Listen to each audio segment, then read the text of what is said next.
So the Passover Seder for the sophisticate is an exercise in Kabbalistic meditation. For every aspect of the Seder represents a different sphere, a different realm.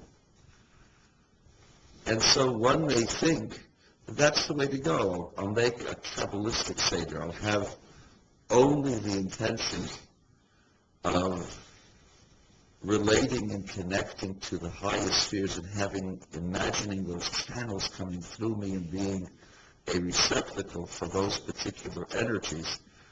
And that when I eat the matzah or eat the maror, that I have a connection, an internal connection to those various elements and various spheres and those things coming into my body, into my consciousness, into my world, so that I can go ahead and project this and connect this to the rest of humanity, the rest of the universe.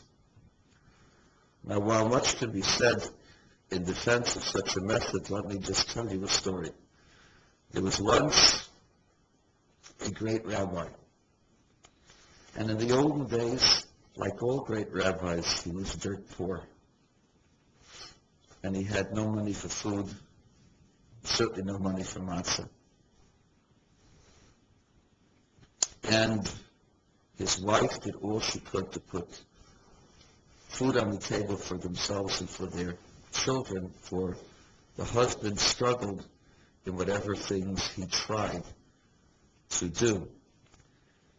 And so when it came to the holiday of Pesach, they scrambled about, and with God's help, just barely got the necessities for their Pesach.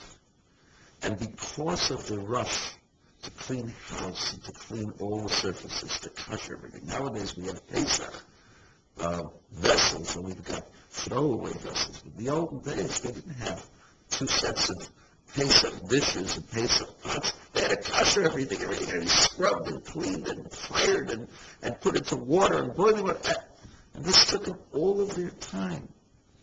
And by the time Pesach came, they were so tired that they fell asleep at the table. And then 10 minutes before midnight, when you're supposed to finish drinking the 4 cups of wine and eating the matzah and telling the story, the main element of the story, before midnight, because at the stroke of midnight, that's when the miracle took place. That's when the firstborn were taken away from the Egyptians. That's when the Egyptians announced, "Go and leave us." That's when the miracle took place. So that's when we're supposed to finish with the afikoman on the last piece of matzah that's supposed to be tasted in our mouths.